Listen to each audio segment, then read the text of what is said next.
Halo teman-teman dan Bapak Ibu Guru dosen yang saya hormati. Perkenalkan, nama saya Yunus Dimas Pratama. Saya dari kelas 43 UG2 dengan nomor induk mahasiswa A11 2021 132554. Di sini saya berkesempatan untuk menjelaskan serta mempresentasikan dan mendemonstrasikan tugas proyek akhir mata kuliah pemrograman perangkat bergerak dengan aplikasi Android Studio bahasa pemrograman Java.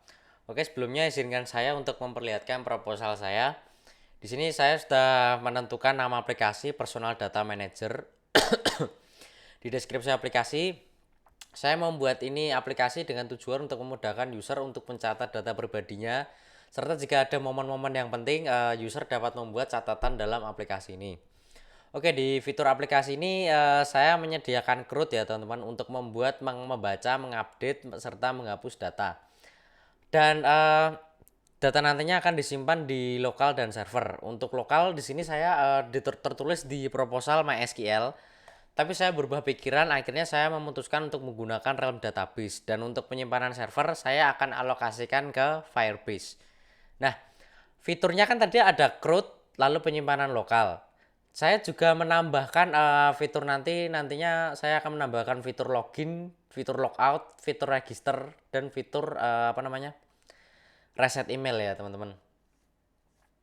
Nah, oke, target pasarnya ya tadi user yang intinya dia suka lupa akan data pribadinya, lalu user yang suka mencatat kayak file-file apa, mencatat kayak hal-hal yang penting. Nah, ini ada desain user interface kasarannya ya teman-teman. Nah, eh di sini juga ada persyaratannya, tapi nanti kita akan bahas nanti. Oke, pertama kita demonstrasikan dulu apa namanya, aplikasi saya. Nah, ini di sini ada splash screen ya teman-teman. Di sini ada splash screen. Nanti itu saya atur untuk defaultnya kan 3 detik, nanti keluarnya 3 detik. Nah, di sini ada halaman login ya. Di sini tidak ada karena saya baru memutuskan untuk menambahkannya kemarin-kemarin. Nah, jadi di sini ada apa namanya? Ada activity buat sign in ya. Di sini kita karena belum punya akun, kita sebentar, kita cek dulu ya di Firebase konsolnya ya. Kita cek di Firebase konsol.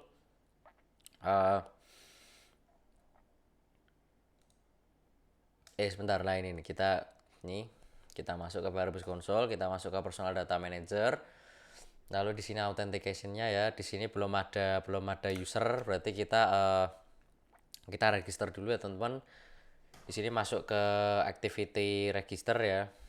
Cuman di sini saya activity-nya saya beri nama sign up. Oke, di sini kita beri nama Dimas Pratama. Di sini saya beri email yohanes888@gmail.com. Oke, passwordnya kita kasih misalnya nama saya ya Dimas 112. Oke, kita register. Oke, sudah sukses ya. Di sini sudah keluar pop up register sukses. Kita cek di Firebase. Oh ya, datanya sudah ada. Berarti kita tinggal yang namanya login ya, teman-teman. Sini kita login. Dimas@gmail.com. Tadinya apa tadi? Dimas 112. Nah, kita login ya. Oke. Bisa, berarti fitur fitur apa?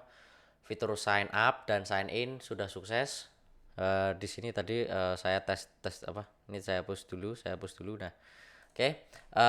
Untuk tampilan awalnya untuk tampilan awalnya ini nanti seperti ini ya. Ini di activity dashboard di halaman utamanya, main page-nya. Di sini ada judul aplikasinya, lalu di sini ada tombol logout, ada tombol add new note. Cuman karena ini masih kosong ya seperti ini, kita coba fitur add new note ya. Ini CRUD-nya di create. Oke, kita misalnya kasih judul tugas hari Senin. Oke. Di sini kita kasih judul kita kasih deskripsi membuat tugas aplikasi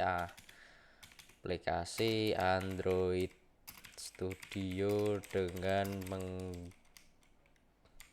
menggunakan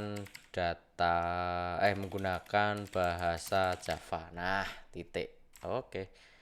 Nah, ini sudah seperti ini ya. Kita save note coba. Nah, oke, note sudah edit, sudah ada keluar bawah note edit. Ini sudah apa namanya? Sudah masuk ya. Berarti create-nya sudah berhasil. Lalu kita coba add new note lagi, kita misalnya di sini misalnya ada momen penting misalnya ya, hari ini misalnya hari Senin misalnya. Nah, misalnya hari Rabu bulan Desember. Nah, itu misalnya ada kejadian penting kayak misalnya enggak misalnya nih misalnya jangan. Misalnya kita hapus dulu ya teman-teman, misalnya tanggal 10 bulan November. Nah, ini diperingati Hari Pahlawan Nasional. Nah, misalnya seperti ini. Oke, kita save ya. Oke, di sini ada 2 catatan. Nah, nanti saya menyediakan opsi jika ini diklik lama, nanti ada fitur delete dan edit. Kalau dipencet delete sudah sukses. Nah, lalu kita coba fitur edit. Nah, ini kita fitur edit. Oke, tanggal 10 bulan November misalnya kita mau ganti apa ini misalnya. Kita ganti misalnya personal data misalnya. Nah, misalnya kita ganti personal data, misalnya nama saya Dimas Pratama, terus misalnya saya dari Semarang, umur 19 begitu. Nah, ini saya jelaskan dulu ya. Misalnya kalau dipencet edit note, itu note-nya itu sudah tersimpan di database. Ya, kita sudah pencet edit note, note-nya tersimpan di database. Tapi di sini tidak mau ganti. Nah, saya kasih lihat dulu ya teman-teman. Saya kasih lihat dulu. Nah, ini di run, ini di sini kan merah ya. Di sini bagian async transaction-nya itu fail teman-teman. Nah, ini sebenarnya random ya teman-teman. Saya jujur belum menemukan solusinya bagaimana. Saya juga kemarin coba kepo, saya run di device teman-teman saya. Di device teman-teman saya itu mereka pada bisa ya teman-teman. Ada yang bisa, ada yang tidak bisa. Begitu juga dengan komputer saya lah. Kebetulan di bagian komputer yang saya record sekarang itu tidak bisa ya teman-teman. Dan saya jujur belum menemukan kenapa async transaction failed itu terjadinya itu gagalnya itu secara acak gitu loh teman-teman. Ada device yang bisa, ada device yang tidak bisa, itu saya belum menemukan. Dan saya sudah tanya-tanya di forum, belum ketemu. Lalu saya mencoba melihat dokumentasinya Realm Database, itu juga saya belum menemukan. Makanya ini juga pengalaman bagi saya. Kedepannya saya tidak akan menggunakan ini teman-teman.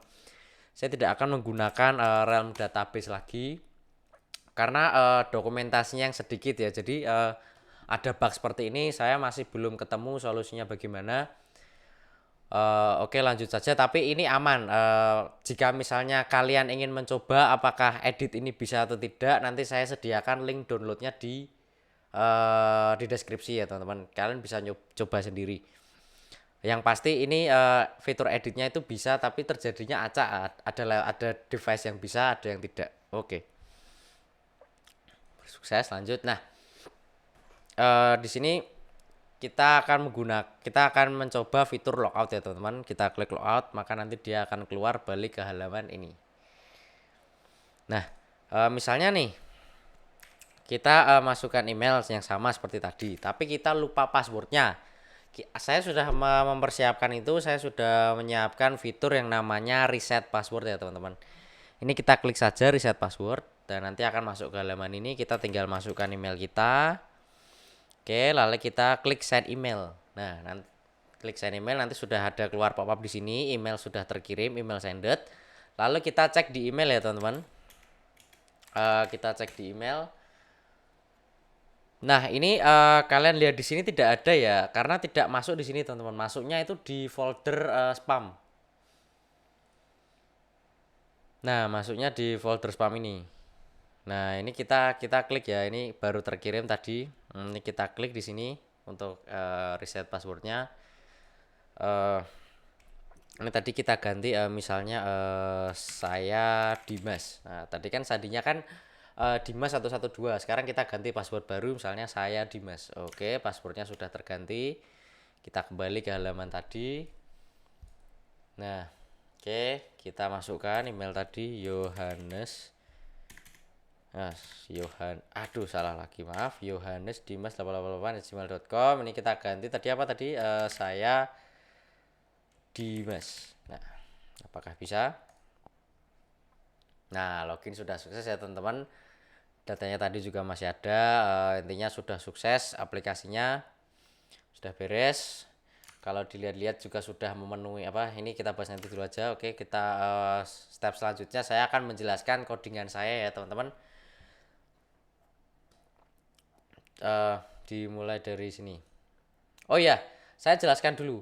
Sebelumnya saya kan menggunakannya kan dua ya, Firebase dan Realm Database. Sebelum kita masuk ke itu kita sebelum kita bisa mengakses Realm Database kita harus input dulu ya teman-teman implementasinya ya. Untuk Firebase kita input ini teman-teman. Firebase Bomb ini untuk apa serinya, untuk apa versinya. Lalu Firebase Authentication, Firebase Database, lalu di sini kita import Realm Android untuk Android. Dan jangan lupa untuk Firebase kita akan menggunakan ini teman-teman, build feature view binding true, karena saya akan menggunakan yang namanya view binding agar codingannya itu tidak ribet dan tidak banyak teman-teman.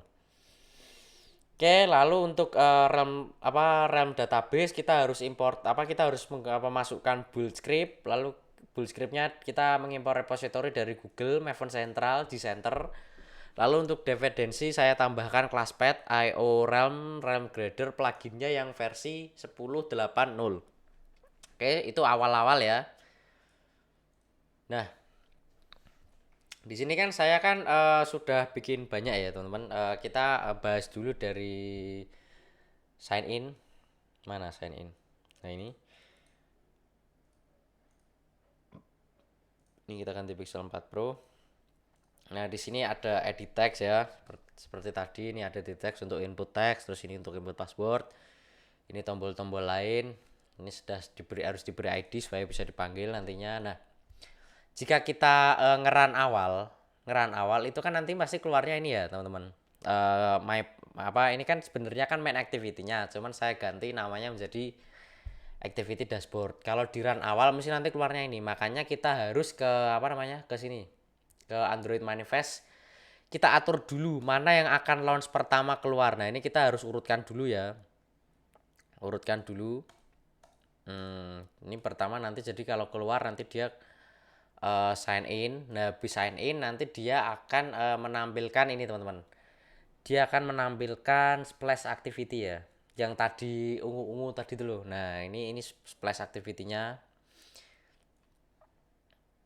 Splash mana ya splash activity-nya. Nah ini untuk memudahkan sebenarnya untuk splash activity-nya saya sudah desain lewat Figma. Nanti tinggal kita ganti background-nya ini ya. Pokoknya nanti awal buka aplikasi ada splash activity ini muncul selama 3 detik sebelum membuka ke halaman selanjutnya. Oke. Nah, ke halaman sign in. Nah, untuk sign in di sini ada codingannya seperti ini ya. Sini ada codingannya seperti ini. Bisa dilihat kita menggunakan binding.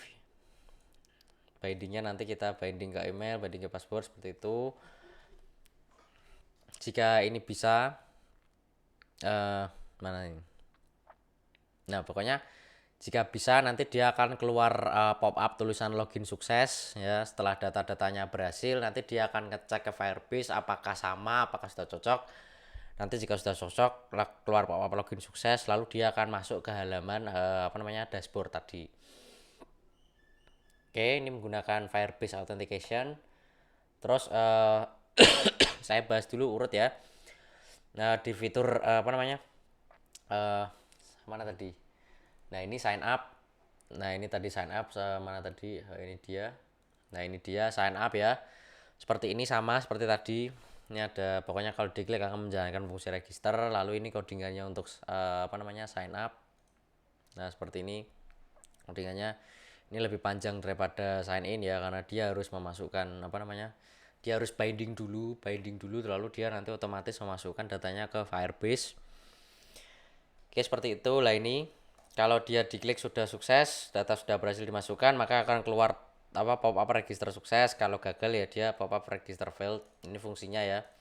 Oh ya, mohon maaf, saya hanya menjelaskan secara singkat karena jika saya jelaskan urutannya satu persatu, kenapa kita harus import ini, import itu, nanti jujur akan video ini akan bertele-tele dan membutuhkan waktu lama. Makanya saya jelaskan dulu singkatnya seperti gimana. Untuk tutorial ini nanti bisa kalian lihat di Google, banyak dokumentasinya untuk Firebase itu banyak.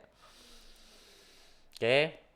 Lalu di forgot ya teman-teman, forgot itu tadi ya fitur reset password ini. Nah, nanti kita meminta dia untuk mengirimkan email untuk mengganti password. Di sini ada codingannya nih. Nah, seperti ini. Ini importnya. Nah, seperti ini. Nah, uh, kita sebenarnya tinggal menggunakan fitur yang diberikan ke menggunakan codingan yang ada di dokumentasi, karena untuk nanti template reset emailnya itu jujur sudah ada template dari Google. Nah, karena sudah ada template dari Google itu kita sudah beres, sudah gampang, kita hanya perlu men-triggernya dengan mengetikkan codingan. Oke, nanti kalau email sudah kekirim, dia keluar pop-up seperti tadi yang sudah kita praktekkan, email sended. Kalau tidak ya email does not exist, alias email tidak ada di database, karena kan nanti dicek dulu. Seperti itu. Oke. Di sini sudah semua ya. Nah, ini user personal tadi. Sebenarnya ini ya seperti itu ya. Ini apa namanya, untuk bindingnya tadi, bindingnya apa namanya, untuk menyetorkan data username dan untuk apa namanya, sebentar ini saya bukakan dulu. Nah, ini seperti kalian lihat ada username, email. Ini untuk membantu binding di apa namanya, membantu menyetorkan data binding di sign in seperti itu. Nah, terus selanjutnya kan tadi masuk ke halaman dashboard ya teman-teman. Masukkan di halaman dashboard mana tadi XML-nya. Nah, ini. Nah, dashboard ini. Nah, di sini saya juga sudah menggunakan recycle view ya, sesuai yang diperintahkan di sini harus menggunakan recycle view untuk menampilkan data. Di sini recycle view, di sini ada judul kalau kosong. Terus di sini ada logout, ada add new node lah. Di recycle view ini nanti kita harus bikin yang namanya item view ya. Item view di sini saya beri nama node ya, untuk menyimpankan data ke dalam database. Terus kita harus jangan lupa import IORealm untuk menyimpan data ke dalam IORealm. Nah, terus ini di apa namanya, di adapternya. Nah, di adapternya ini saya ini lah bisa dilihat di sini ya. Di sini saya menyediakan jika nanti diklik lama seperti tadi, dia akan menampilkan menu delete dan edit. Seperti itulah. Untuk menu edit nanti kita buka di sini ya. Di sini edit node activity ini. Nah, di node activity ini bisa kita lihat di sini ada codingannya ya, teman-teman. Nah, di sini seperti ini. Nah, sebenarnya yang bikin ribet, yang tadi bikin error itu yang di device berbeda, itu sebenarnya compatibility-nya di sini teman-teman. Nah, di execute transition async teman-teman. Nah, tadi kan sebenarnya perintah sebelumnya itu kan kita harus execute execute transaction biasa kan. Nah, seperti ini. Nah, execute transaction biasa ini kalau di run itu nggak bisa teman-teman. Kita harus membuka build yang ada di dalam gitu loh. Apa ya tadi bahasanya saya lupa. Itu jadi tidak bisa kompatibel dengan semua device. Lalu saya mencari dokumentasinya, saya akhirnya diarahkan untuk menambahkan execute transaction async teman-teman lah. Tapi execute transaction async ini itu tidak bisa bekerja di semua device gitu teman-teman. Yang bagi yang bisa ya bisa, kalau enggak ya enggak lah. Ini saya belum menemukan solusinya lagi ya, karena itu tadi dikarenakan dokumentasinya yang terbatas seperti itu. Nah, ini untuk saya description dan saya title. Oh ya, saya lupa menjelaskan untuk yang edit note tadi, mana tadi ya, kita buka saja di sini. Nah, untuk add note ini untuk edit note ya teman-teman, seperti itu, yaitu ya seperti ini. Oke. Nah, lalu untuk fitur delete itu sebenarnya simpel aja ya teman-teman. Di dokumentasinya itu ada, kita tinggal menggunakan seperti ini. Nah, kita nggak perlu bikin yang namanya kelas lagi. Jadi bener-bener delete itu enak banget itu teman-teman. Kita tinggal import lalu kita delete from RAM. Itu sintaknya si RAM database sana. Oke, berarti untuk fitur delete dan edit juga sudah ya teman-teman. Lah, untuk add note Nah, untuk EndNote tadi di sini kan ya ini untuk tadi ya untuk judul dan deskripsi. Lah ini untuk long created time. Jadi waktu kita run tadi mana ya? Tadi kan sebentar saya bukakan dulu. Nah, eh mana tadi? Ada di sini ya. Ada di item view nah di sini. Nah, tadi kalau kita mana tadi kita ya gini aja saya jelaskan aja karena kan nggak bisa buka tab secara bersamaan. Nah, untuk waktunya ini loh teman-teman. Tadi waktu kita input itu kan kita tadi tercatat ya. Kita waktu nyatet itu tanggalnya berapa, jamnya berapa, lah itu ada di sini. Karena tadi karena saya membuat ini ya, long created time, saya menggunakan sintaks sistem current time milli. Jadi waktu waktu kita nyatet sistemnya sudah mencatat kita inputnya pada pada waktu keberapa lah. Realm begin transaction itu kita sudah mulai transactionnya nanti, lalu ini not set title kita atur untuk judulnya, descriptionnya, lalu ini untuk waktunya. Nah, kalau sudah semua beres nanti kita commit ya, kita push push ke database seperti itu. Nah, kalau sudah sukses nanti dia akan keluar pop up berupa tulisan note added, artinya note sudah tersimpan seperti itu. Oke. Nah, oke sudah ya, teman-teman. Nah, ini sudah. Nah, untuk note ini tadi sudah saya jelaskan ya untuk menyimpan data ke dalam RAM, lalu di sini adapter juga tadi seperti itu. Oh ya, fitur logout kita belum menambahkan fitur apa belum menjelaskan fitur logout lah. Untuk fitur logout kita juga sebenarnya simpel ya. Kita tinggal menggunakan sintak yang ada di Firebase. Kita sebenarnya tinggal import saja m authentication seperti ini. Lalu kita sign out, kita buat seperti ini ya. Intinya seperti itu saja gitu teman, sangat-sangat simpel. Kalau logout seperti itu. Nah, ini ya untuk menampilkan ini codingan untuk menampilkan apa namanya? Untuk menampilkan data yang sudah diinput tadi menggunakan class node. Kita akan menampilkannya ke recycle view ya. Ini ada codingannya di sini. Lalu ini saya shortnya descending. Descending itu berarti dia berdasarkan waktu yang terbaru dulu. Kalau nanti ascending waktu yang apa file-file yang dibuat sebelumnya. Yang tua dulu baru pertama kan. Saya buat descending karena intinya kan mengurutkannya berdasarkan data yang terbaru seperti itu. Oke, ini ya seperti tadi sudah saya jelaskan. Ini untuk tekan button. Ini juga impor-impornya ya.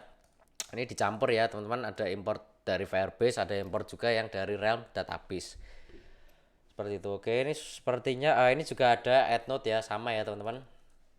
Bukan saya salah ngomong, maksudnya ini ada drawable untuk yaitu untuk aksesoris tadi ya, untuk mempercantik yang ada di sini. Nah, di sini kan misalnya nih, ini saya kalau ada file double memang sengaja saya bikin double karena kan misalnya nih, jika saya menggunakan email. Nah, kalau misalnya kita langsung import email di drawable, misalnya di apa namanya edit text nih, kita import aja drawable. Nanti tuh file gambarnya tuh langsung besar gitu loh teman-teman. Makanya ini kita bikin drawable image email karena di sini kita bisa leluasa mengatur. Misalnya kalau kita mau bikin panjangnya 60 ya, ini kita bisa atur di sini ya. Ini kan sudah berubah kan di sini kan. Makanya kita bikin drawable dulu biar apa namanya biar bisa diganti lah. Tapi file yang sebelumnya itu nggak bisa dihapus karena kalau filenya dihapus nanti kita nggak bisa import drawable seperti itu. Oke, sudah semua ya. Oh ya, codingan splash screen ya teman-teman. Saya ini codingan splash. Oh ya, sepertinya tadi sudah saya jelaskan ya. Ya ini sudah saya jelaskan. Pokoknya codingan splash screennya seperti ini. By default dia akan keluarnya secara apa sepanjang 3 detik seperti itu. Ini ada note dashboard ya. Sepertinya ini ya item view sudah tadi. Ini untuk activity edit note ya teman-teman. Jadi kalau dia diklik nanti dia akan masuk ke edit note seperti ini tadi.